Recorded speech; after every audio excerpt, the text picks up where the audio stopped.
안녕하세요. 어떻게 글의 시작을 열어야 할지 한참을 고민하다가 일단 한 글자 한 글자 적어봅니다. 보통은 자기소개부터 먼저 하던데 저는 결혼을 한 40대 후반의 여자입니다. 지금은 남편과 함께 행복하게 또 부족함 없이 부유하게 자식들 낳아 키우면서 살고 있습니다만 처음부터 이런 호사를 누린 건 아니었습니다. 제가 할 이야기는 저희 남편과 시댁 사이에서 일어난 일들인데 우리 남편에게는 평생의 슬픔이자 아픔일 수도 있는 이야기입니다. 이렇게 청취자 여러분들을 위해 이야기를 풀고는 있지만 우리 남편의 그 시절을 생각하면 눈물이 앞을 가린답니다. 우리 남편의 별명은 샌드위치였습니다. 무슨 뜻인지 궁금하지 않으세요? 바로 가운데에 낀 샌드위치다 이 말입니다. 우리 남편에게는 위로 형이 하나 있고 밑으로 나이 차이 꽤 많이 나는 막내 여동생이 있었습니다. 시댁이 남아 선호 사상이 엄청나게 중요시되는 집이었는데 무조건 장손만 믿고 간다, 올인이다 하는 부모 밑에서 자란 덕분에 우리 남편은 대학도 가지 못했습니다. 장손이 공부를 잘하는 편은 아니었으나 우리 남편도 뭐 특출나게 잘하는 편은 아니었기에 대학까지는 그럴 수 있지라고 생각했다고 했어요. 그런데 우리 남편이 그동안 살면서 받아온 차별은 정말 어마어마했다고 했습니다. 저한테 울먹이면서 이것저것 말해줬었는데 저도 주먹이 불끈 쥐어질 정도로 엄청나게 분노했었어요. 우리 시모는 무조건 장남, 우리 장남, 내 장남 하시면서 말끝마다 장남 타령하시는 분이었고요. 우리 시부는 막내딸, 내 눈에 넣어도 안 아픈 막내딸, 우리 공주 하시는 분이었죠. 그러면 자연스럽게 우리 남편은 누가 챙겼을까요? 조부모님? 아니죠. 아무도 우리 남편을 챙겨주지 않았습니다. 하물며 감기라도 걸리면 난리가 났다고 하더라고요. 장남이나 막내딸한테 옮길까봐 방 밖으로 나오지도 못하게 했다고 해요. 그 어린 나이에 얼마나 서러웠을지 생각만 해도 제 가슴이 다 사무칩니다. 거기다가 허여멀건해서 삐쩍 마른 아주버님과 시누이와 달리 우리 남편만 주워온 사람처럼 기골이 장대한 사람이었어요. 곰같이 생겼다는 말이 딱 어울리는 그런 남자였습니다. 등치도 엄청나게 크고 키도 크고 얼굴까지도 큰 사람이었죠.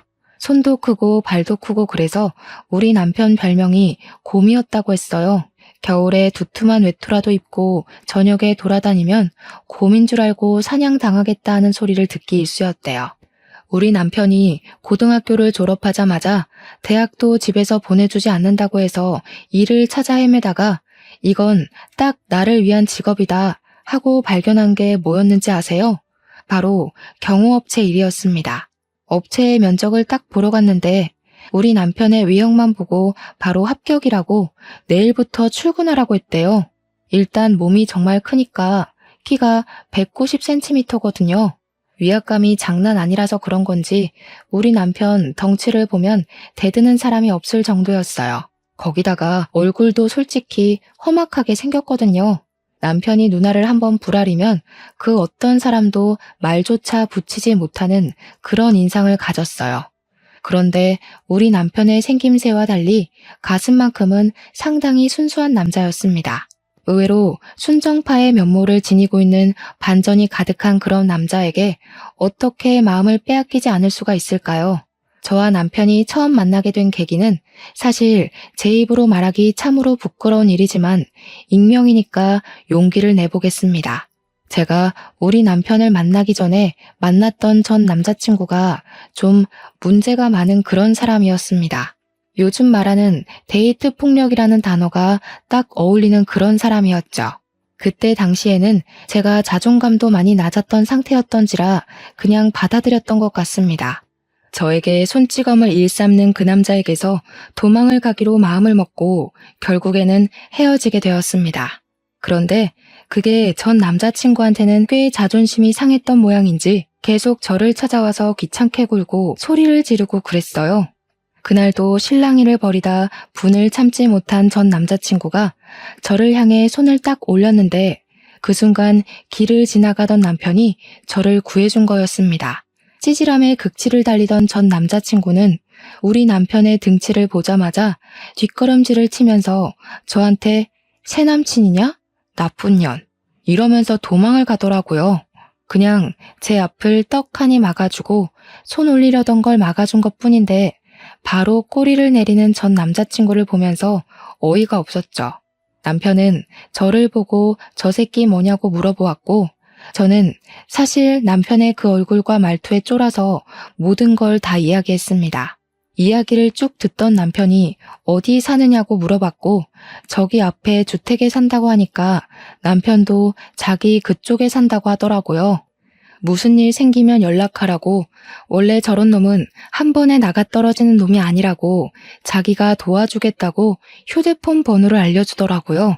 솔직히 남편 첫인상이 진짜 너무 무서워서 이놈도 미친놈이면 어떡하지 싶었거든요. 이런 놈한테 잘못 걸리면 생매장 당하는 거 아닌가 싶어서 연락을 할까 말까 고민을 했는데 진짜 전 남자친구가 며칠 지나지 않아서 저를 또 찾아왔더라고요.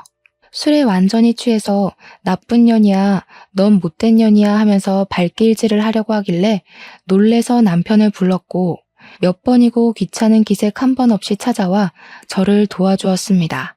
전 남자친구가 결국 남편에게 호되게 당하고 더 이상 찾아오지 않겠다는 각서까지 쓰고 나서야 일은 마무리가 되었죠. 그 각서를 받기까지 6개월이 넘는 시간이 걸렸고 매번 저를 찾아와 도와준 남편에게 정도 너무 들어버렸고 정말 너무 고마웠습니다.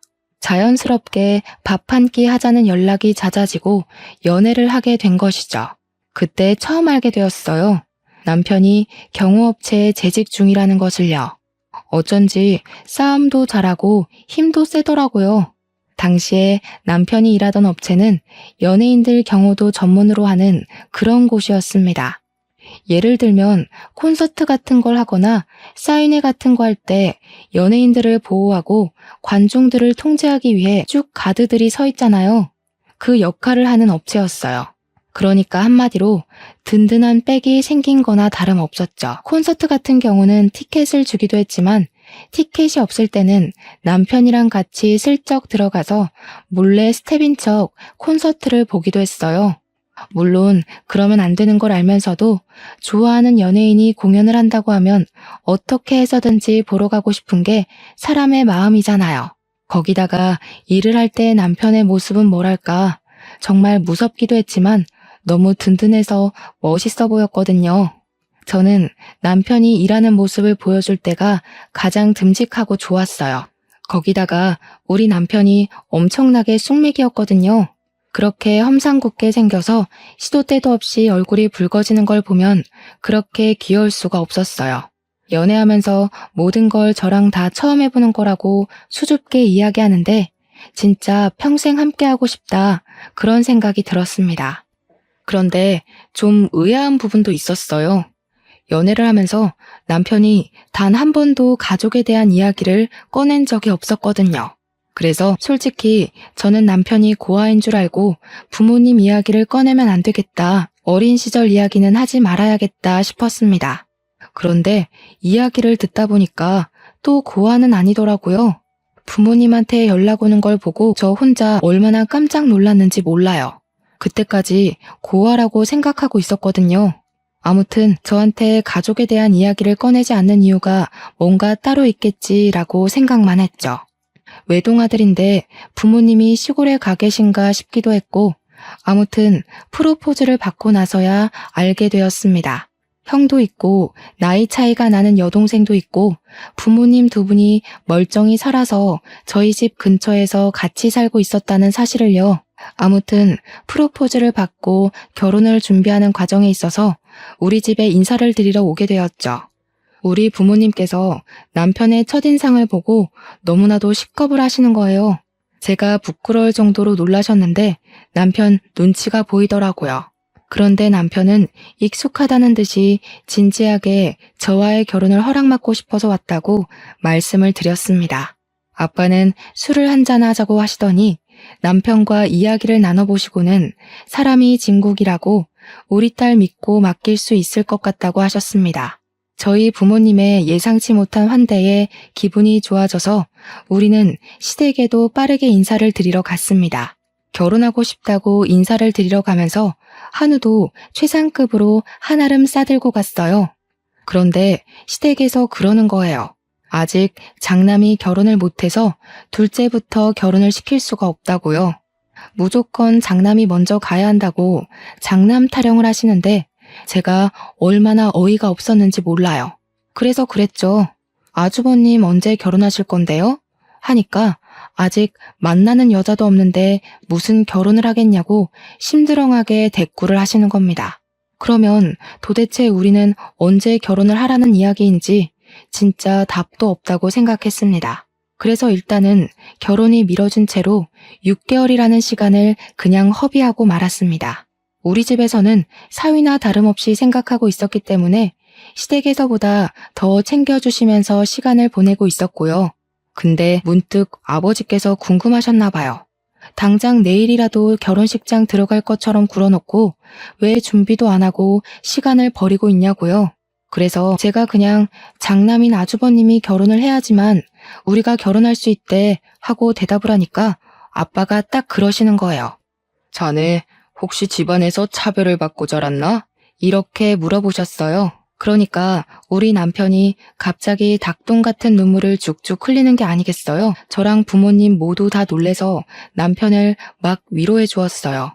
아버지께서 남편의 손을 꼭 잡아주더니 그 집 아들 하지 말고 우리 집 사위나 하라고 하면서 성을 내셨습니다. 자기도 차별의 서러움을 잘 알고 있다고 우리 집에서만큼은 내가 진짜 아들처럼 대해주겠네 하셨어요. 남편은 정말 장인어른을 아버지처럼 모시고 살겠다고 평생 나도 이런 따뜻한 대접받고 싶었다고 이야기를 했습니다. 그렇게 하하호호 하면서 우리 집에서의 분위기는 참 좋았어요. 그러던 와중에 제가 글쎄 혼전 임신을 하게 된 거예요. 우리한테는 너무나도 큰 축복이었지만 시댁에서는 난리도 그런 난리가 없었습니다. 어디 속도 위반을 할 수 있냐? 쪽팔려서 얼굴을 들고 다닐 수가 없다. 장남이 장가를 못 갔는데 어디 둘째네가 선수쳐서 애부터 가지냐고. 저한테 발랑 까졌네 어쨌네 입에도 담기 힘든 나쁜 소리들을 막 하셨습니다. 오죽하면 우리 남편이 됐다고 나 부모 없는 사람인 척 살 테니까 얼굴 보지 말고 절연하고 살자고 큰아들 타령하는 거 지겹다고 선언을 했어요. 그러니까 또 시부모님이 부모 자식 간의 인연이 얼마나 귀한 건데 그런 소리를 하냐고 남편을 달래기 시작했습니다. 나한테는 장남 결혼하면 그때 혼인신고를 하라고 이야기를 하는 거예요. 벌써 임신 8주 차가 되었는데 아주버님이 40주 전에 결혼을 할 수 있다고요? 진짜 이게 말인지 방귀인지도 모르겠더라고요. 결국에는 어떻게 했는지 아세요? 그때부터 매주 부랴부랴 아주버님이 선자리를 나가기 시작했습니다. 도대체 장남이 먼저 결혼을 해야 된다는 건 어느 나라 법이길래 아주버님도 피곤하고 저희도 피곤한 상황이 된 거죠. 시간은 속절없이 흘러가서 저는 출산이 임박했고 아주버님은 드디어 뜻이 맞는 여자를 만났는데 거기서 또 결혼식을 준비하려면 몇 개월이 걸리잖아요. 그 사이에 저는 아이를 낳게 되었고 더 이상은 기다릴 수 없다고 생각했습니다. 물론 저희 집에서도 시댁의 그런 처사에 매우 불쾌한 감정을 숨기지 않고 드러내고 있었고요. 우리가 먼저 혼인신고라도 하겠다고 아이 출생신고를 해야 하는데 미혼모로 올릴 수도 없는 거잖아요. 그랬더니 일주일만 기다리라고 시댁에서 난리법석을 떨더니 결국 장남이 먼저 혼인신고를 한 다음에 저희도 혼인신고를 하게 시키더라고요. 그때부터는 또 기다림의 연속이었습니다. 아주버님네가 혼인신고를 하고 결혼식 준비를 하는 동안에 저는 몸조리를 했어요. 아주버님이 식을 올려야지만 우리도 식을 올릴 수 있다는 시부모님의 명령 때문이었습니다. 진짜 너무 열받고 뒤집어 엎고 싶은 마음이 들었지만 아이도 낳았고 몸조리를 했어야 했기에 꾹 참았습니다. 우리 아이는 남편을 닮아서인지 태어나기 무섭게 쑥쑥 자라기 시작했고 저는 육아를 친정엄마와 같이 하면서 진짜 힘들지만 보람찬 시간을 보내고 있었어요. 정말 누굴 닮은 건지 모르겠지만 너무 귀엽고 사랑스러운 우리 아가를 보면서 하루하루가 새 삶을 사는 것 같더라고요. 모유 수유를 할 때나 아이가 잘 때나 기저귀를 갈아달라고 올 때나 정말 너무 예뻐서 깨물어주고 싶을 정도였습니다.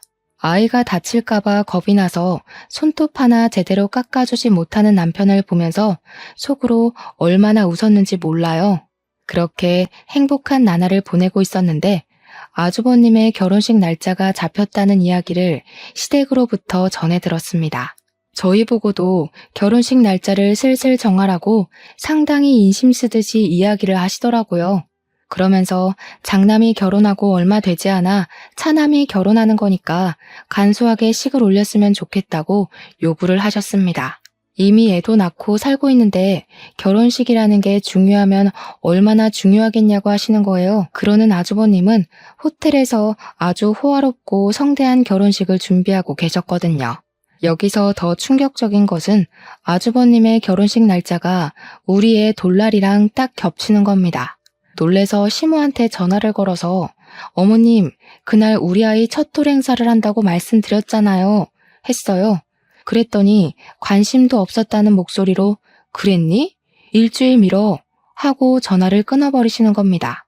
아무리 그래도 아주버님 결혼식이 가족 행사 중에 제일 큰 행사 아니겠냐고. 서러웠지만 별 수 있나요? 결국 우리의 돌날도 미루게 되었어요. 하필이면 예약이 다 차 있어서 한 달이나 뒤로 밀리게 되었습니다. 벼르고 벼르던 아주버님 결혼식 날 시댁 식구로서 만발의 준비를 하고 결혼식장에 도착해서 신부 대기실에 형님 되실 분께 인사를 드리러 갔어요. 그런데 이미 형님 친구분들이 다 와 계셔서 어쩔 수 없이 대기실 밖에서 친구분들이 사진 찍고 나오기를 기다리고 있었습니다. 그런데 친구들이며 형님이며 목소리가 얼마나 큰지 대기실 밖까지 대화 내용이 다 들리는 거예요. 진짜? 대박이다. 너무 부럽다. 하는 소리가 들리길래 무슨 이야기를 하시는 중인가 귀담아 들었죠. 대화 내용은 정말 충격적이었습니다. 글쎄, 우리 시부모님이 상가 건물만 3채를 가지고 계신 분들이거든요. 그중 하나를 장남이 결혼한다고 아주버님 명의로 떡하니 증여를 해주셨다는 거예요. 형님이 신이 난 목소리로 우리 부부 이제 건물주잖아 하면서 친구들한테 자랑을 하고 있는데 제가 진짜 너무 서운하더라고요. 물론 제가 막 건물에 욕심이 나서 남편이랑 결혼을 약속한 것도 아니고 탐이 나는 것도 아니긴 했지만 저희는 다세대 주택에서 힘들게 전세 얻어서 쌀 한 톨도 아껴가며 돈을 모으고 살고 있었는데 시댁에서도 아주버님네 결혼하는데 돈 많이 들어갔다고 저희한테 지원 못 해준다고 했었거든요. 결국 그 지원 못 해준다는 돈 모두 아주버님네로 들어갔고 건물까지 증여해줬다고 하니까 제 속이 쓰리더라고요. 부러움의 목소리가 한껏 고조된 대기실 안으로 아이를 안고 그냥 들어갔어요. 결혼 축하드려요 하면서 아이를 안고 들어갔으니까요. 한번 안아보실래요? 하고 저희 애를 딱 보여드렸는데 형님이 질색을 하시더라고요. 드레스 망가져요. 됐어요. 내 드레스에 아기 침이라도 묻으면 어떡해? 하는데 순간 무안하더라고요. 아무리 그래도 시족하잖아요. 근데 그 순간 형님 친구들이 속닥속닥 하는 게 보이는 거예요. 아, 저기가 그 사고 쳐서 애부터 나왔다는 이런 소리가 들리는데 해도 해도 너무하더라고요. 그래서 제가 한껏 형님 친구들을 째려봤어요. 그러니까 헛기침을 하면서 어머, 성격도 드센가 봐. 우리 지연이 어떡하냐? 동수한테 몰매 맞는 거 아니야? 이러더라고요. 형님 이름이 지연이거든요. 제가 진짜 어처구니가 없어서 결혼식을 어떻게 본 건지 기억도 안 나요. 한 달 뒤에 우리 애 돌잔치 한다고 시댁 단톡방에 이번에는 까먹지 말라고 올렸더니 시모가 뭐라는 줄 아세요? 예, 잘됐다. 뭐하러 행사를 2번 하니? 애 돌잔치 하는 날 가족들도 전부 모일 건데 그때 결혼식도 같이 해라 하시더라고요. 저 진짜 머리가 완전 띵해가지고 무슨 말을 해야 할지 막막했습니다. 돌잔치 장소가 아무리 크다고 해도 결혼식장이랑 비교가 되나요? 남편이 우리 결혼식 제대로 할 거라고 이야기를 하니까 시모가 생각 없다면서 손님들이 바로 또 오겠냐고 대충 하라고 하시는 겁니다. 어차피 축의금 거두려고 결혼식 하는 거 아니냐고, 돌잔치하고 얼마 안 있어서 결혼식까지 하면 사람들이 욕한다고 하더라고요. 거기다가 아주버님 결혼한 지 한 달밖에 지나지 않았는데 또 결혼식을 한다고 하는 게 생각이 있는 거니 없는 거니 하면서요. 제가 진짜 얼마나 서러웠는지 친정에 와서 울면서 이야기를 했더니 아빠가 화를 씩씩 내시더라고요. 내가 빚을 내서라도 더 좋은 호텔에서 결혼식 시켜주겠다고 하시는데 또 그럴 수가 없잖아요. 호텔 결혼식 비용이 한두 푼 드는 것도 아니고 저희 생활에 맞춰서 해야 하는 것도 맞으니까요. 그래서 결국 저는 모든 걸 포기하고 돌잔치를 웨딩드레스 빌려 입고 했습니다. 저도 참 바보 같죠. 돌잔치 날 웨딩드레스를 입고 있으니 일가 친척들도 황당해 하시고 제 친구들도 저를 진짜 불쌍하게 쳐다보더라고요. 애 돌잡이 하면서 결혼 반지 나눠 끼고 돌잔치를 진행하시던 분도 10수년간 진행하면서 이런 건 처음 본다고 하셨어요. 그 와중에도 저는 스몰 웨딩 하는 거라고 생각해야지 하면서 저 스스로한테 최면을 걸고 있었습니다. 시부모님이 막상 그 꼴을 보고 좀 민망해 하시기도 하고 미안하시기도 했는지 신혼여행은 보내주시더라고요. 근데 웃긴 게 아주버님 네는 선물도 주시고 신혼여행도 하와이로 화려하게 보내주셨거든요. 저희한테는 필리핀 세부 정도 다녀오면 충분하지 않냐고 풀 패키지로 엄청 싼 거 끊어서 보내주셨어요. 패키지 일정이라 관광지만 내내 돌아다녀야 해서 신혼 첫날 밤은 무슨 쉴 틈이 생기면 잠만 퍼질러 잤습니다. 제가 그때 이후로 절대 패키지 여행은 다니지 않고 있어요. 물론 재미도 있긴 했지만 우리도 좀 럭셔리 휴양지 이런 거를 기대했는데 호텔 방도 여관방 같은 곳이었고 여러모로 신혼여행이랑은 맞지 않았죠. 신혼여행을 다녀와서 남편이랑 저랑은 제대로 결심을 했습니다. 앞으로 무슨 일이 어떻게 벌어지더라도 시댁에는 최소한의 자식 간의 도리만 하고 살자고요. 몇 년 뒤 막내 신우가 결혼할 때도 호텔에서 엄청 비싼 뷔페까지 대령해가며 결혼시키는 거 보고 남편도 그제야 모든 마음을 접더라고요. 안부 전화도 하지 말고 오랄 때까지 가지도 말자고. 아프든 말든 돈이 있든 없든 신경 쓰지 말고 살자고 했어요. 저도 남편이 모든 걸 포기하고 나니까 한결 마음이 가벼워져서 남편 말에 따르기로 했죠.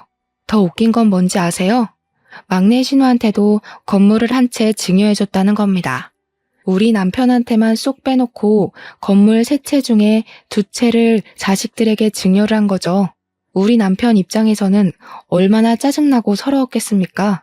자식이 아닌 저도 짜증나고 서러운데 다시 신혼여행 이후로 돌아와서 예상치 못하게 우리는 신혼여행지에서 둘째를 가지게 되었습니다. 어영부영 시간이 흐르고 친정의 도움을 받아서 둘째까지 잘 낳고 조리까지 잘했어요. 저희가 아이를 둘이나 낳는 동안 형님네는 아이가 생기지 않는 건지 낳지 않기로 한 건지 모르겠는데 아이 소식이 없었습니다. 형님 성격상 아이를 낳지 않겠다고 선언하시고도 충분하신 분이라 그냥 그런가 보다 하고 신경 쓰지 않았죠. 그런데 제가 첫 아이는 딸을 낳았었지만 둘째는 아들을 낳았거든요. 남아 선호사상 진하게 있으신 분들이라 제가 아들을 낳았을 때는 정말 병원으로 이것저것 엄청 보내주셨었어요. 매일같이 찾아와서 우리 손주 하시면서 얼굴을 보고 가시기도 했고요. 그런데 우리 아이가 한 100일쯤 되었을 때 예상치도 못한 일이 또다시 터지고 말았습니다.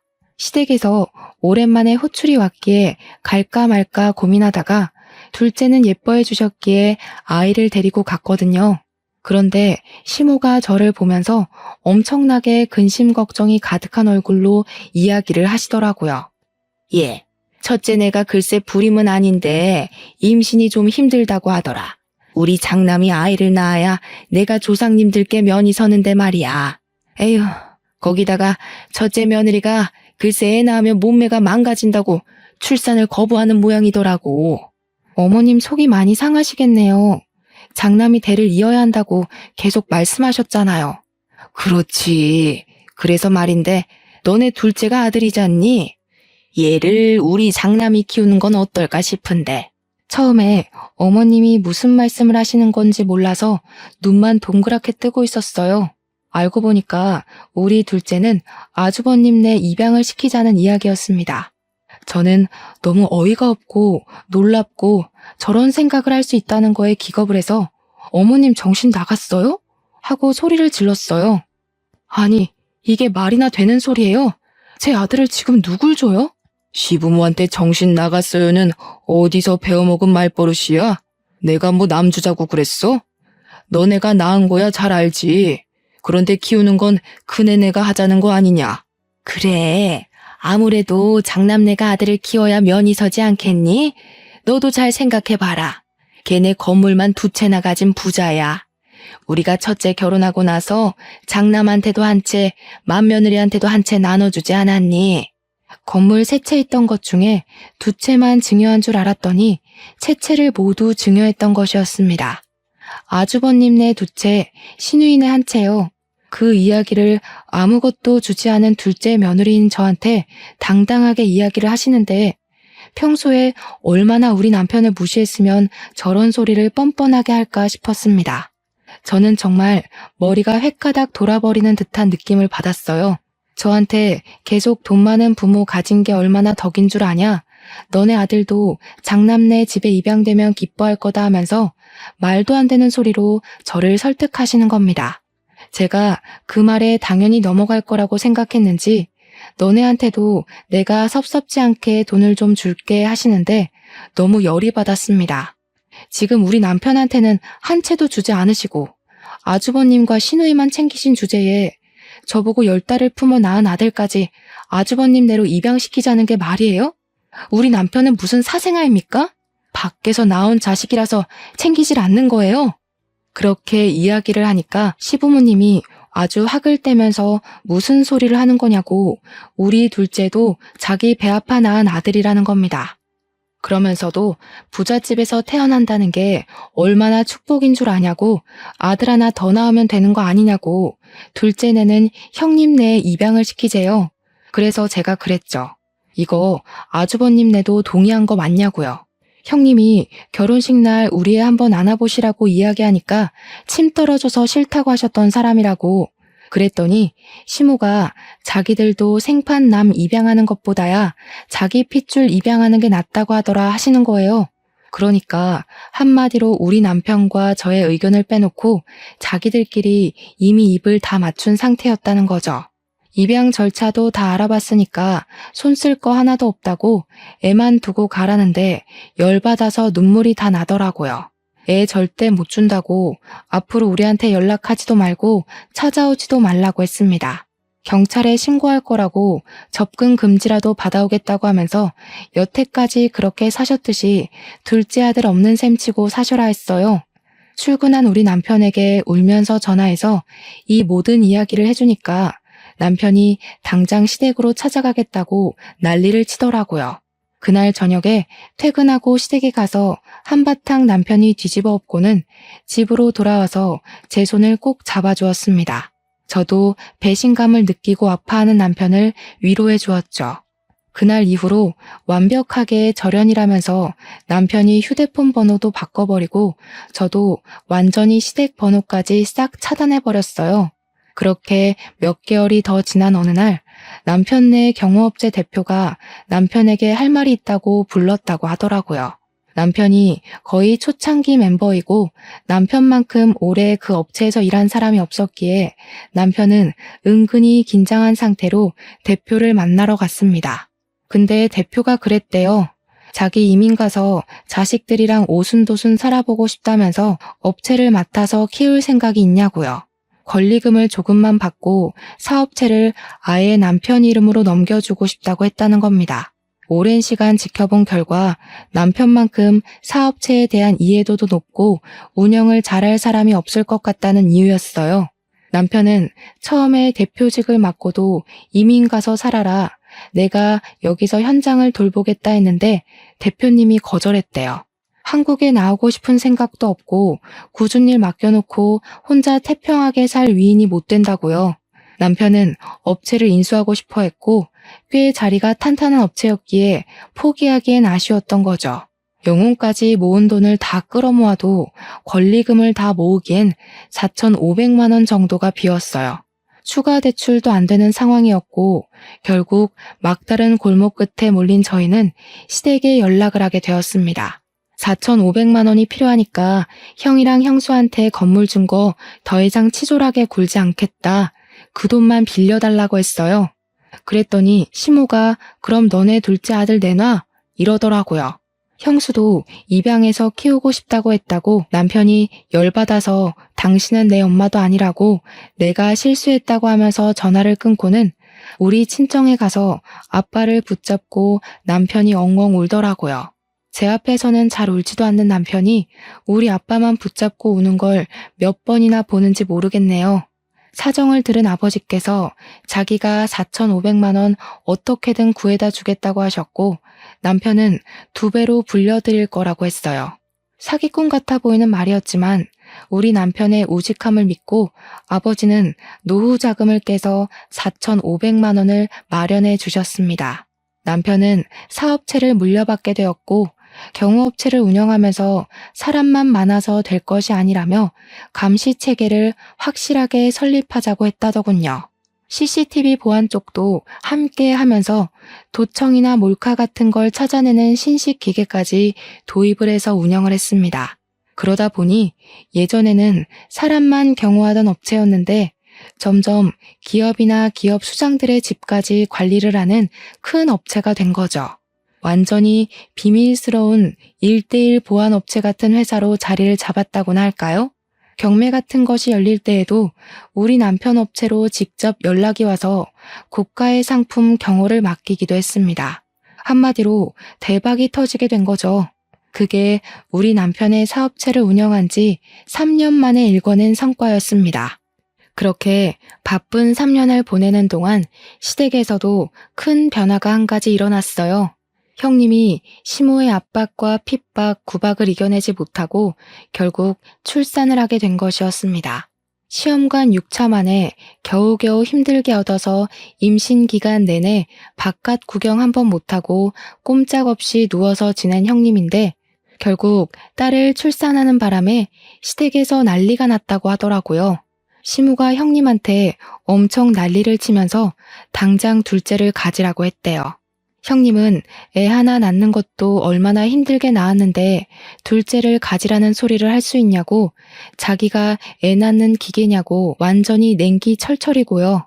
우리 남편은 약속했던 대로 3년 만에 빌린 4,500만 원을 9천만 원으로 갚아드렸습니다.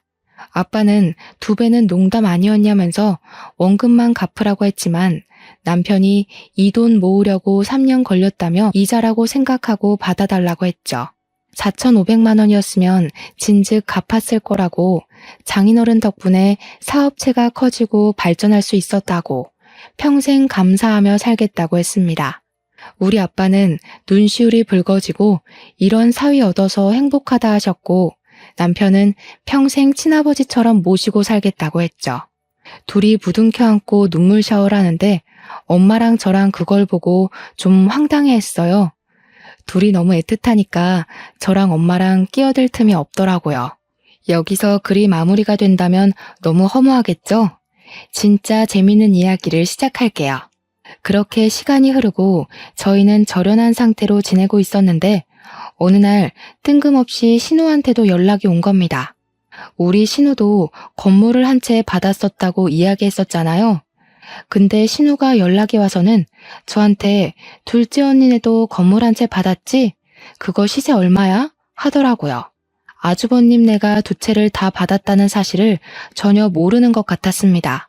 그래서 솔직하게 말을 했죠. 건물 시세가 얼만지 모르겠는데요? 하고요. 그러니까 신우가 멋쩍어 하면서 아니, 내가 막내딸이라고 제일 싼 건물 받은 것 같아서 그러면 억울하잖아 하는 겁니다. 자기가 제일 어리니까 오래 살지 않겠냐고 그러니까 자기가 더 좋은 건물을 받아야 할 것 같다면서 막내라고 차별당하는 것 같다는 거예요. 그 말을 듣는데 열이 싹 오르더라고요. 아니요, 신우. 우리는 아예 건물을 못 받아서 모르는 거예요. 두 채 다 아주버님네한테 증여한 거 모르셨어요? 뭐? 진짜야? 작은 오빠는 못 받았다고?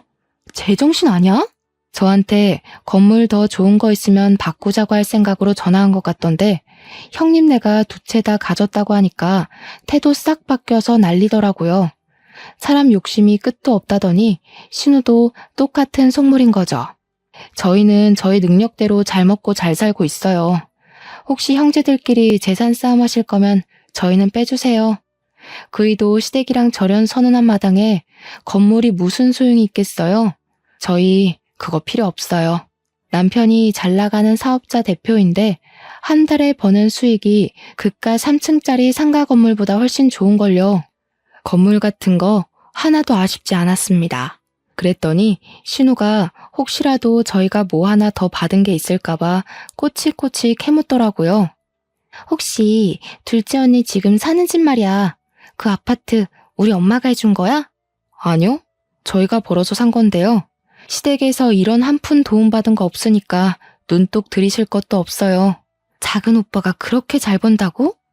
지금 사는 아파트 주상복합 펜트하우스잖아. 그거 몇십억 하던데? 관리비도 한 달에 엄청 나오는 걸로 알고 있는데 어떻게 알았냐고 하니까 등기부등본 떼봤다고 하더라고요. 그러면서 작은 오빠가 그렇게 돈 잘 버는 줄 몰랐다고 회사에 남는 자리 없냐, 우리 남편 취직 좀 시켜줘라 난리가 난 거죠. 무슨 돈이 나서 그 집을 샀냐 너무 궁금하다, 사업 수완 좀 알려달라 난리를 치길래 신우 돈 필요하냐고 물어보니까 그제야 우물쭈물 이야기를 하더라고요. 신우 남편이 글쎄 도박을 해가지고 신우 건물까지 근저당 잡혀서 경매에 넘어갔다는 소리를 하는 겁니다. 그동안 그 꼬마 상가에서 월세 받는 돈으로 생계를 유지했는데 경매에 넘어가고 나니까 돈이 한 푼도 없는 거죠. 대출이고 뭐고 돈 나올 구멍이 없으니 만만한 우리 집에 건물 핑계대고 돈 좀 빌려볼까 싶었던 거예요.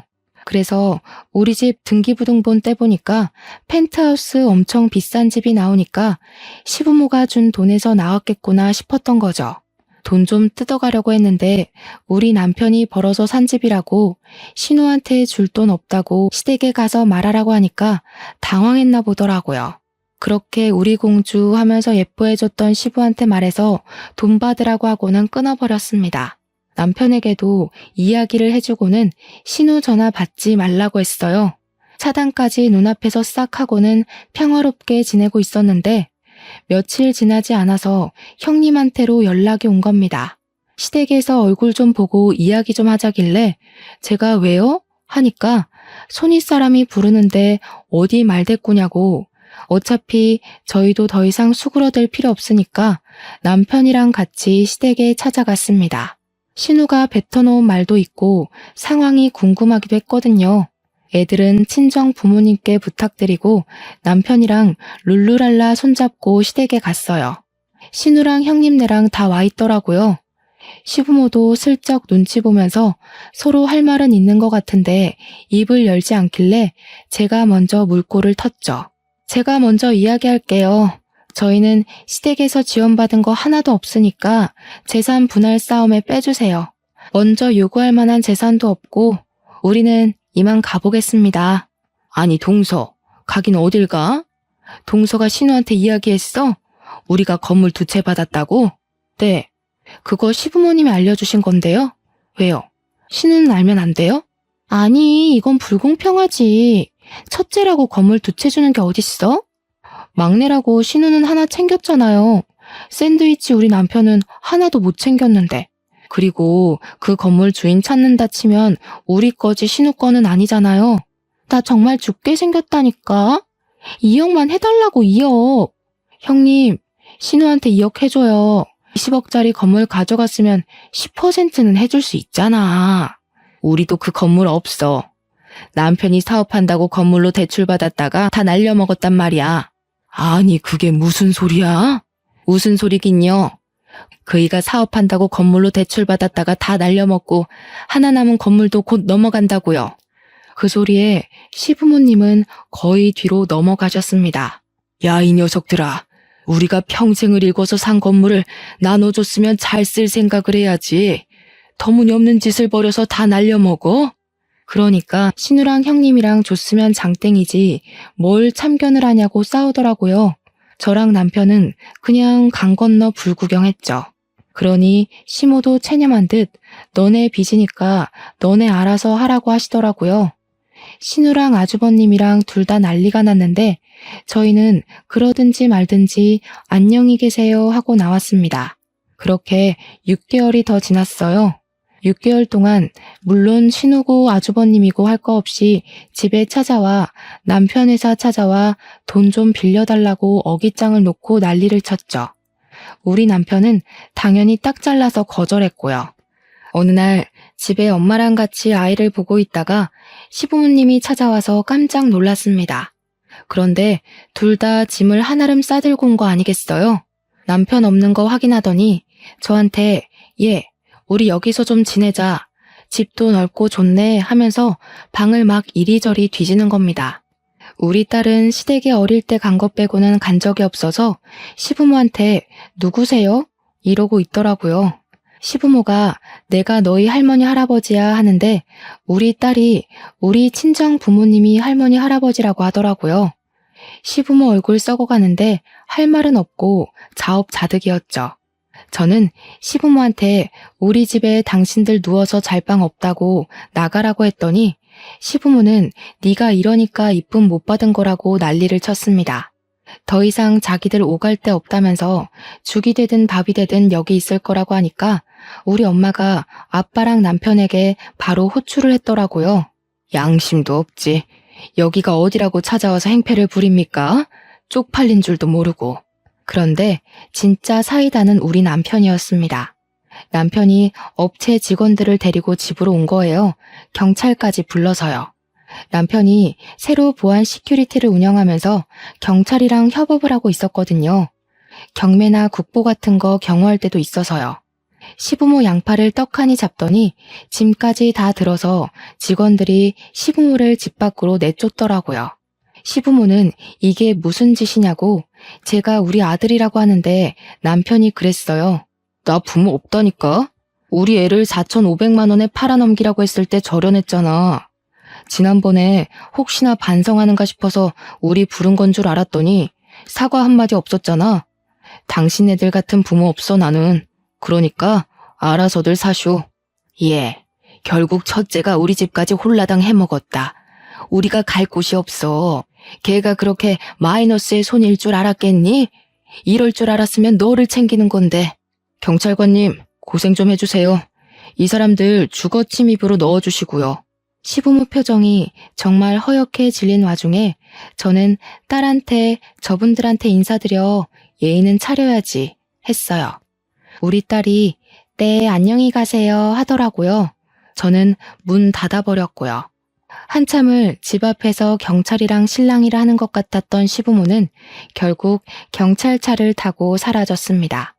나중에 아주버님네랑 신우네랑 번갈아 가면서 부모한테 너무하는 거 아니냐 하는데 남편이 그러더라고요. 너네 엄마 아빠지 우리 엄마 아빠 아니라고요.